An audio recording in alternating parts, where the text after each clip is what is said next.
Tout de suite, magazine.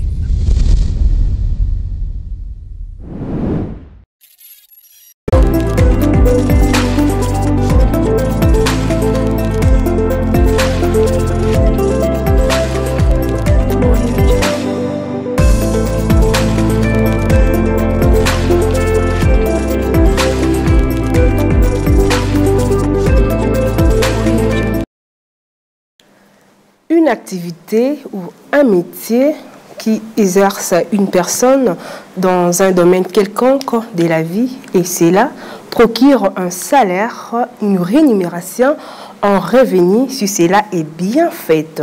Messieurs et madame, bienvenue dans votre émission Ma Profession. Nous avons l'honneur de recevoir pour vous l'urbaniste, monsieur Joël Kiana, il est le président national de la Corporation nationale des urbanistes congolais. Avec lui, on va parler concernant son métier étant urbaniste, à qui je dis bonjour, monsieur Joël Kiana. Bonjour, madame. Bienvenue dans Ma Profession. Merci beaucoup, c'est un honneur pour moi. Et l'honneur aussi pour nous, parce que nous allons apprendre concernant votre métier. Merci beaucoup, madame. Est-ce qu'il y a quelque chose que j'ai manqué par rapport à votre présentation? Il fallait ajouter, vous pouvez expliquer à la population concernant vous-même étant urbaniste congolais. Merci beaucoup, madame. Comme vous l'avez dit tantôt, je suis urbaniste, président national de la Corporation des urbanistes congolais. Et en même temps, je suis enseignant à l'Institut supérieur d'architecture et d'urbanisme. C'est là qu'on forme les urbanistes et les architectes de la République démocratique du Congo. Honneur de recevoir un enseignant. Je sais que les élèves vont apprendre. Et bien évidemment, nous sommes dans une chaîne éducative, il faut apprendre. Vraiment. En quoi consiste votre travail? Quand on dit l'urbaniste, c'est quoi un urbaniste? C'est quoi consiste votre profession? Merci beaucoup, madame. Avant d'expliquer à quoi consiste la profession d'urbaniste, je vais d'abord expliquer de façon claire ce que c'est l'urbanisme, qui est une discipline. C'est à travers cette discipline qu'on forme celui qu'on appelle l'urbaniste, qui est le technicien, l'organisateur de la ville. L'urbanisme est une science, sinon une technique et également une philosophie d'organiser l'espace de façon harmonieuse. Pour une explication simple, voilà ce que c'est l'urbanisme. Et étant donné que l'urbanisme forme celui qu'on appelle l'urbaniste, l'urbaniste c'est celui qui est appelé à concevoir la ville, à dessiner la ville, à organiser un cadre de vie agréable pour la population. Il est là pour orienter, réglementer l'espace urbain, voire même l'espace rural. Aujourd'hui, on nous parle de la réurbanisation. Même au niveau rural, nous devons avoir une organisation harmonieuse. Quand bien même l'urbanisme vise beaucoup plus le développement harmonieux de villes. Et nous constatons aujourd'hui à travers la ville de Kinshasa, il se pose de sérieux problèmes autour de cette question d'organisation spatiale. Eh bien, l'urbaniste, c'est celui qui est appelé à organiser, à gérer de façon permanente cet espace. Et je dirais ceci, autour de la ville, on doit résumer la ville autour de 4 fonctions principales de la ville. Nous sommes à Kinshasa, pour qu'on appelle Kinshasa une ville, les gens doivent habiter de façon décente, les gens doivent circuler, les gens doivent travailler, les gens doivent se divertir. Donc il y a 4 fonctions principales de la ville. Nous avons plusieurs fonctions. Mais les experts, les anciens ont décidé de résumer la ville autour de 4 fonctions principales. Habiter, travailler, circuler et se divertir. Et si nous regardons la manière dont nous circulons à travers la ville de Kinshasa, est-ce que nous circulons aisément? Vous avez la réponse. Je ne sais pas vous poser la question. Si nous observons la manière dont nous habitons à travers nos quartiers, nos cités, est-ce que nous habitons de façon aisée? Nous avons la réponse. Si nous voyons la manière dont nos enfants se divertissent, nous les parents, nous nous divertissons, est-ce que nous nous divertissons de manière correcte? Eh bien, nous avons la réponse. Et c'est ces 4 fonctions principales de la ville qui permettent de résumer la ville. Je pense qu'à la maison, ou bien les élèves ont appris quelque chose par rapport à votre profession. Vous avez dit que vous êtes enseignant. Vous pouvez nous parler l'histoire bref ou bien l'historique des urbanistes en RDC? C'est possible? Oui, l'histoire de l'urbanisme d'abord, de façon générale, remonte des années 40. Okay. 40, 45, après la Deuxième Guerre mondiale. Mais bien avant déjà, l'homme pensait organiser l'espace. Okay. Avant qu'il y ait l'urbanisme, il y avait ce qu'on appelait de l'art urbain. L'art urbain consistait à organiser les grandes places. Vous allez remarquer, vous allez observer à travers les villes européennes, les anciennes villes, on avait des grandes places. Okay. Et après la révolution industrielle, il y a eu des problèmes sérieux d'organisation spatiale parce qu'il y a eu l'arrivée de la machine. Oui. Et il devait y avoir une main-d'œuvre assez consistante pour gérer la ville. Et il s'est fait que la ville, dès l'époque, a connu de sérieux problèmes avec la guerre, avec le mouvement. Tout ce que nous sommes en train de constater aujourd'hui, eh bien, les anciennes villes européennes ont connu également ces problèmes. Okay. Inondations, déchets, désordre, insalubrité, oui. Taudification. Et ces experts, les pères de l'urbanisme, se sont retrouvés autour d'une table pour réfléchir. Okay. Qu'est-ce qu'il faut faire pour les villes de demain? Oui. Eh bien, ils ont mis en place une discipline qu'on appelle discipline de l'urbanisme. C'est là la naissance de l'urbanisme. Oui. Eh bien, l'urbanisme au Congo, déjà avant que le Belge arrive, on avait notre mode d'organisation. Voyez un peu, c'est ce qu'on appelle l'urbanisation. Donc l'urbanisation, nos ancêtres avaient leur façon d'organiser la cité, le village. Okay. On avait des routes, on avait des petites cases. C'est là que commence l'organisation d'un espace. Vous êtes dans une maison, vous mettez la chaise ici, vous mettez la télévision, ça fait partie de l'organisation. Et quand l'homme blanc est venu, eh ben, on devait doter nos espaces, sinon nos entités. À l'époque, ce n'était pas encore des villes. On avait des agglomérations, mais pour appeler ville, il fallait qu'il y ait des conditions, des critères pour qu'on ait une ville. Eh bien, l'histoire de l'urbanisme au Congo remonte de l'époque coloniale. Okay. Quand le colon est arrivé, il était venu avec une mission qu'on appelle la mission civilisatrice. Parce que l'urbanisme a une dimension aussi de civilisation. Okay. C'est pourquoi vous allez remarquer, à l'époque coloniale, pour venir à Kinshasa, il y avait toute une procédure. Vous êtes Congolais, oui. Vous êtes Congolais, vous habitez le Congo central, oui. Vous habitez le Bandundu, mais pour venir à Kinshasa, on vous dit, vous venez faire quoi à Kinshasa? Oui. Voyez un peu. Donc on appelait Poto Muindo. Oui. C'était vraiment une ville très bien organisée parmi les villes des années 60 de l'époque. Kinshasa était comptée parmi les très belles villes. Okay. Et c'est à cette époque-là que l'urbanisme, l'organisation spatiale est née. Après le départ de Belges, eh ben, c'était le Congolais qui devait prendre la relève pour gérer l'espace. Oui. Eh ben, la naissance, parce qu'il y a l'urbanisme en tant que discipline, oui. Et au Congo, nous avons tout un ministère. Oui. Qui gère des questions d'urbanisme, bien c'est le ministère de l'urbanisme et habitat.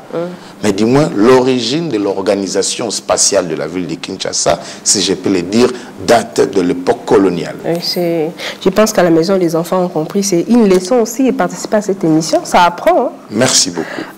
Qui fut le premier urbaniste? On doit apprendre, non? Oui, il y a des anciens, oui. Il y a eu des urbanistes formés en Europe, oui. À l'étranger, okay. Qui sont venus après le départ de Belges.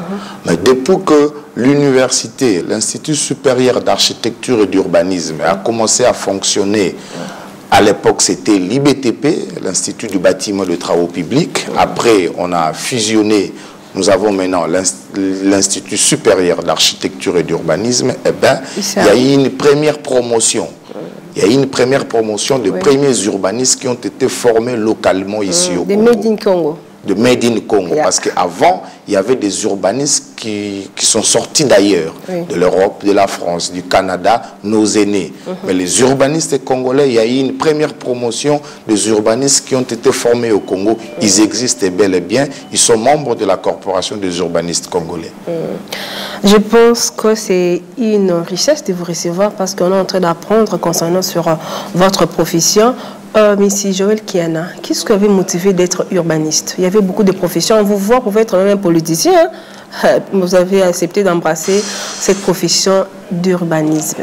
Merci beaucoup, madame. Être politicien, c'est aussi une ambition. Déjà, l'urbanisme a une dimension politique. Oui. Aujourd'hui, les questions d'urbanisme relèvent de la compétence de l'autorité politico-administrative. Oui, oui. Pour élaborer une ville, pour rénover un quartier, il faut que l'autorité prenne la décision. Eh bien, nous allons lancer un programme de développement de 145 territoires. Oui. C'est la vision de l'autorité, ce n'est pas la vision de l'urbaniste. Okay. L'urbaniste, en tant que technicien du secteur, eh bien, il va orienter maintenant la vision de l'autorité. Ce qui m'a motivé de faire l'urbanisme, eh bien, comme tout élève, tout enfant, nous avons des ambitions. Okay. Déjà, avec le parent, quand on grandissait, le parent avait toujours la tendance de vous orienter dans les universités. Il faut faire le droit, il faut faire l'économie, il faut faire la médecine. Oui, c'est ce qui est connu. C'était vraiment, en tout cas, les trois grandes orientations que nos parents nous ont orientés. Oui. Et après avoir réussi mon bac, j'ai tenté à l'université de Kinshasa, aux facultés d'économie. Ça n'a pas marché. Eh bien, il y a des gens qui m'ont orienté, qui m'ont dit, tu as fait la maths physique, tu sais dessiner, tu maîtrises la mathématique. Est-ce que l'IBTP ne vous tente pas? Eh bien, je suis allé à l'IBTP à l'époque, c'était la préparatoire. Oui. On a fait la préparatoire. Après la préparatoire, il fallait opérer le choix. Parce qu'à cette époque, à l'IBTP, on avait 4 facultés, 4 sections. On avait l'architecture, l'urbanisme, le travaux publics et le géomètre et topographe. Okay. Après la préparatoire, il fallait opérer un choix, le choix de la section. Eh bien, je revois l'architecture, je vois le travaux publics, je vois le géomètre topographe. J'ai dit, eh bien, je vais découvrir c'est quoi l'urbanisme. Okay. Et en découvrant c'est quoi l'urbanisme, j'ai opéré un choix et on a commencé la première année. Nous avons réussi les enseignants. C'était aussi une discipline nouvelle. Oui. Voyez un peu, nous avons découvert ensemble avec le collègue et les enseignants nous ont appris c'est quoi l'urbanisme. Ils nous ont montré le bien fondé d'avoir des urbanistes dans le pays. Parce que l'urbaniste a un grand rôle. Oui. Il a un rôle majeur. Comme je l'avais dit tantôt, il a le rôle d'organiser, de dessiner, d'orienter la ville. Aujourd'hui, si la ville de Kinshasa, elle est ce qu'elle est aujourd'hui, c'est parce qu'il y a eu quelqu'un qui a pensé la ville. Oui. Il a dit, eh bien, nous devons avoir une entité qu'on appelle Kinshasa, qui se trouve au bord du fleuve Congo, au terminus de toutes les rivières et fleuves Kinshasa. Parce qu'avant que Kinshasa soit capitale, on avait la capitale de la colonie belge, c'était à Boma-Vivi. Et le colon de l'époque a décidé de venir implanter la capitale de la colonie belge ici à Kinshasa, qu'on appelait Léopold. Oui. Et il y a eu une organisation. Mais bien entendu, vous allez remarquer, l'organisation héritée de la colonie belge, c'était avec une motivation, sinon avec une philosophie qu'on appelle la ségrégation. On avait une ville noire et on avait une ville blanche. Ici, nous sommes à Gombe, c'était la ville blanche. Et les Noirs de l'époque quittaient la partie, donc quittaient la cité, Lingwala, Kassavubu, Ngiringiri, toutes ces anciennes cités planifiées là. Venaient travailler à Gombe et repartaient dormir chez eux. Et pour accéder à la ville, dans la ville, sinon la cité blanche qu'on appelait Kalina Gombe, et le colon avait créé des zones de rupture pour que le noir, avant d'arriver à Gombe, vous devez passer toutes ces zones-là. Raison pour laquelle vous avez les Konkokolo, vous avez les Konlufungula, vous avez la zone là où on joue au tennis. Voyez, toutes ces zones-là, les grands hôpitaux, Mamaye, Moué, consort. Donc l'homme blanc a séparé la ville blanche à la ville noire par des grands équipements de rupture. Et maintenant, vous allez avoir la ville blanche. Et tout était concentré à la ville blanche. Les banques, les institutions, les bonnes écoles, les universités, les résidents. C'était à la ville blanche. Et après 60, quand le Belge est parti, c'est le Congolais, les Aïrois, sinon le Congolais de l'époque, a repris la commande. On devait maintenant réorganiser la ville, les villes congolaises, selon la philosophie de l'autorité. Parce que la ville, c'est l'émanation de l'autorité. La ville, elle est créée, elle est faite en fonction de la vision de l'autorité.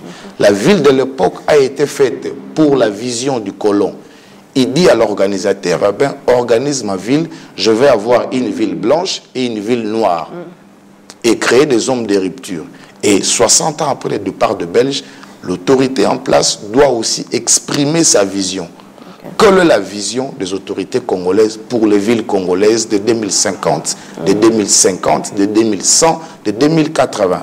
Oui. Oui, parce qu'on parle de l'humanisme et l'habitat. Vous étant urbaniste, vous êtes dans cette profession, ça fait déjà beaucoup de temps. Avec ce qui se passe dans notre capitale, si vous parlez de Kinshasa, avant d'aller dans d'autres provinces, est-ce que vous pouvez dire que notre ville est organisée? Madame, les questions d'urbanisme, sinon les questions d'organisation spatiale en République démocratique du Congo se posent avec acuité. Nous avons parlé des années de la colonie où il y avait des villes. Oui.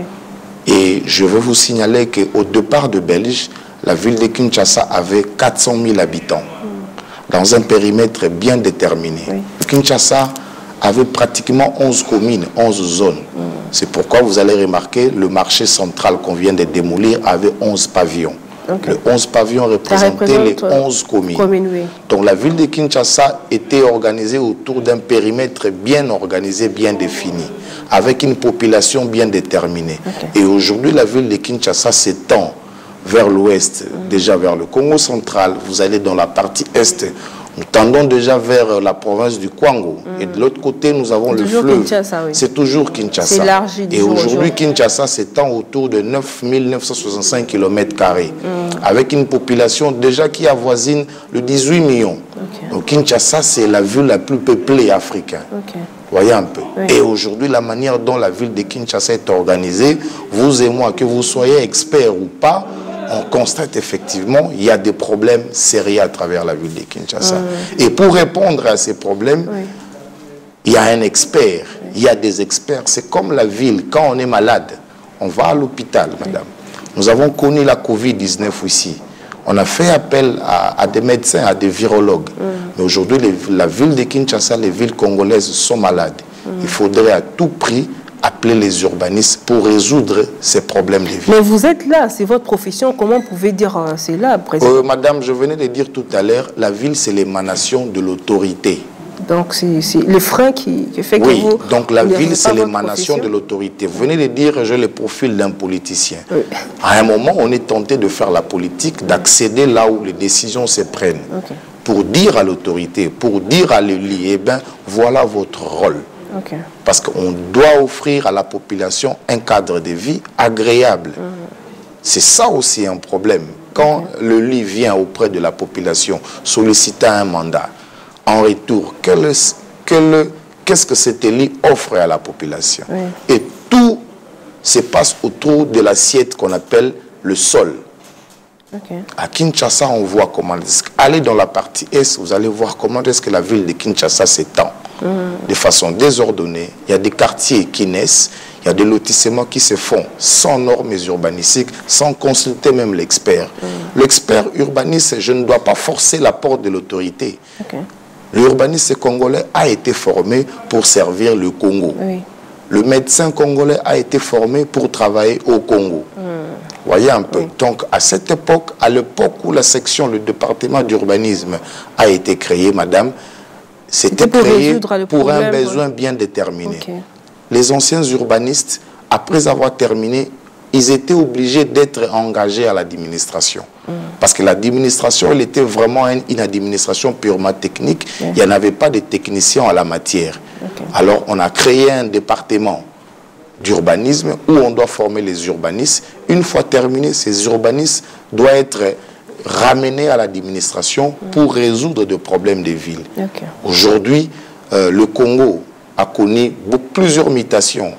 On avait 11 provinces, on est allé dans le 25 provinces 7, on est passé dans les 6 provinces. Aujourd'hui, le Congo a 26 provinces.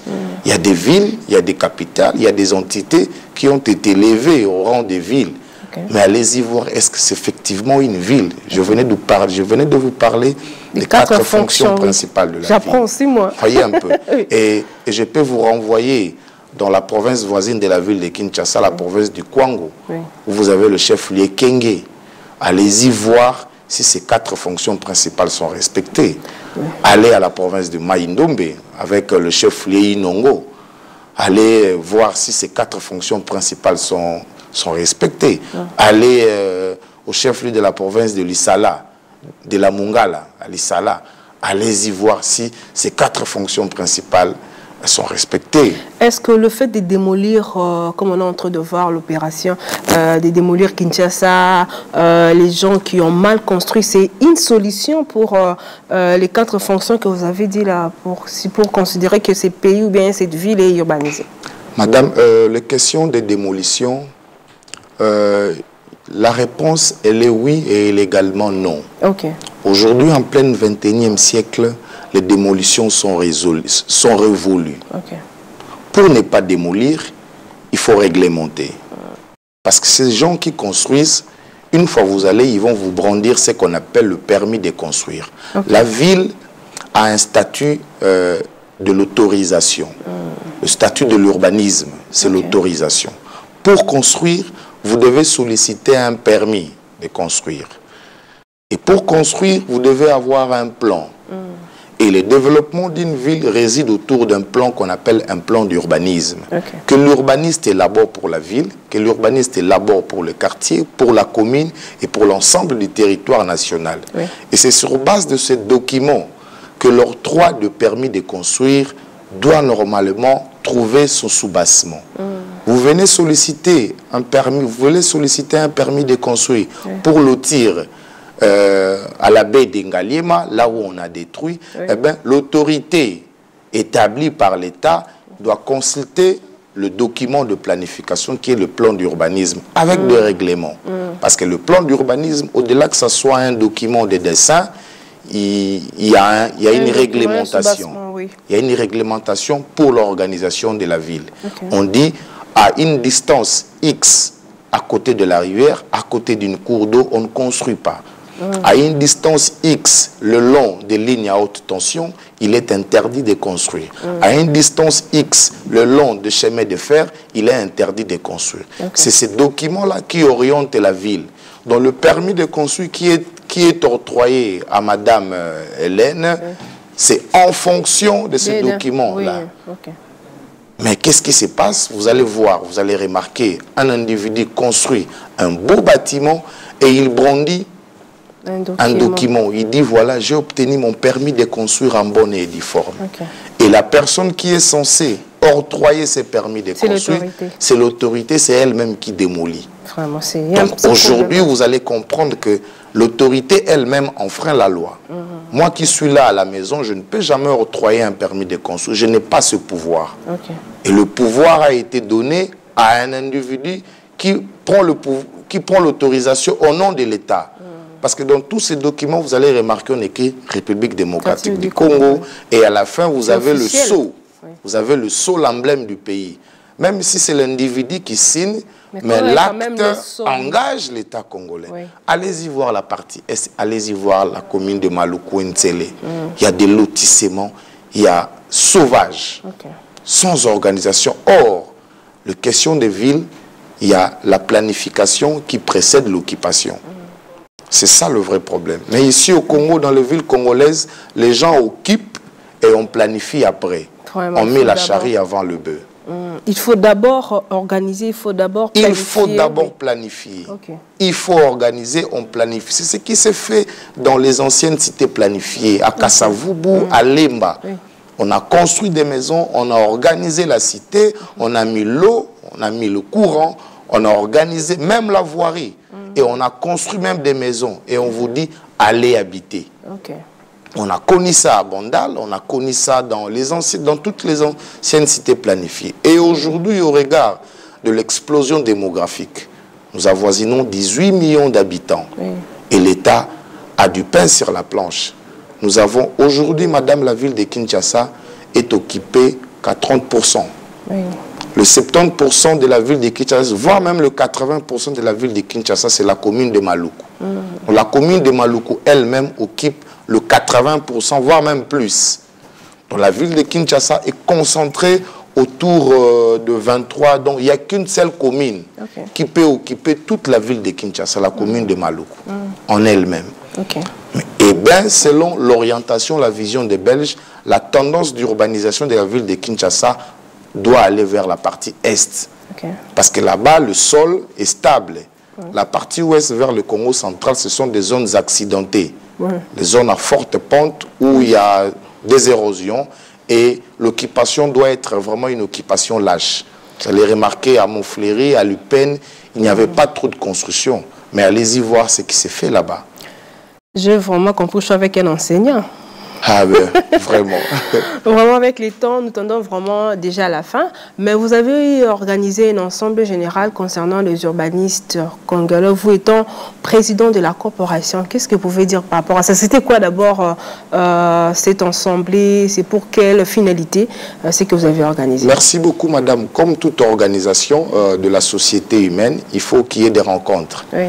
Et notre corporation a organisé une assemblée générale ordinaire. Okay. Comme c'était la nouvelle année académique, on devait mettre en place le perspective d'avenir, comment orienter la profession, comment axer notre combat autour des questions d'urbanisme. Aujourd'hui, la corporation des urbanistes congolais s'est inscrite dans une démarche de repositionner la profession d'urbaniste face à la société, okay. De faire voir à l'opinion, à l'autorité, aux élus qu'aujourd'hui, sur des questions d'organisation spatiale, les urbanistes ont la solution à cette matière. Okay. Et pour un élève qui vous a regardé, il s'est dit, bon, c'est cette profession vraiment très bien, je peux devenir comme le président Joël Kiana. Quel sera votre message? Je lance un appel aux élèves qui vont terminer le secondaire, les humanités. Eh bien, n'hésitez pas, venez faire le choix. L'Institut supérieur d'architecture et d'urbanisme forme les architectes, forme les urbanistes. Aujourd'hui, le Congo a 26 provinces. Le Congo est un grand chantier. Nous avons besoin d'une main-d'œuvre intellectuelle assez pointue. Okay. Et si vous voulez aujourd'hui que le problème des villes de Kinshasa soit résolu, venez à l'USAID, faites-vous inscrire et on va vous former pour que vous soyez de médecins des villes, oui. Des gens qui vont solutionner le problème d'organisation spatiale. Là, c'est le message d'un enseignant. Oui, oui, j'ai plusieurs casquettes. Est-ce qu'on peut se retrouver en étant un urbaniste? Se retrouver dans la vie Bon, déjà... Parce qu'un travail mérite un salaire. Il y a un problème d'insertion professionnelle des urbanistes. Oui. C'est difficile, déjà de façon générale, c'est difficile de trouver un emploi. Mais aujourd'hui, avec... la révolution de la technologie, avec la réalité aujourd'hui de la société, on ne peut pas toujours être un demandeur d'emploi. Oui. Il faut aussi créer l'emploi. C'est pourquoi on nous forme en tant que manager, oui.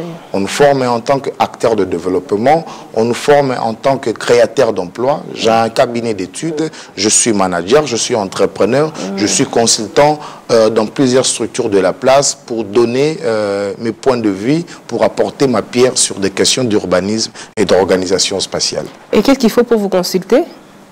Il y a toute une procédure, les contacts sont là et le cabinet est là. Mon numéro, c'est le 084 266 25 73.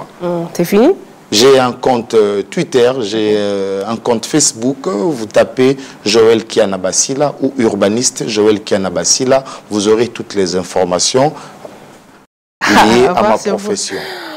On peut dire qu'on a fini, on peut retenir quoi ou quelque chose à ajouter qu'on n'a pas pu parler parce qu'on est déjà arrivé à la fin. Nous courons derrière les temps. Ce que nous pouvons retenir, on doit comprendre que les villes congolaises ont de sérieux problèmes d'organisation spatiale, en termes de transport, en termes d'habitation, en termes de logement, en termes de construction. Eh bien, les experts sont là. Vous qui avez des projets d'organisation, vous qui avez des projets de cités, des projets de construction, faites appel aux experts, faites appel aux architectes, aux urbanistes, aux ingénieurs. Ils vont vous orienter, ils vont vous aider en cette matière. Merci beaucoup, professeur. Merci beaucoup. C'est un honneur pour moi de vous recevoir. C'est vraiment un honneur pour moi de passer dans une chaîne éducative pour passer le message de la profession. Merci, merci aux téléspectateurs de EDIC Télévision. Vous avez aimé cette émission, il suffit d'appeler au numéro qui est au bas de vos écrans. Donc, nous serons en contact avec vous. Vous le passez pour parler de votre profession, métier, fonction. N'hésitez pas à appeler. Notre rôle est de vous promouvoir. Notre rôle est de montrer à la population que vous existez. On se retrouve très prochainement et à très bientôt. Merci.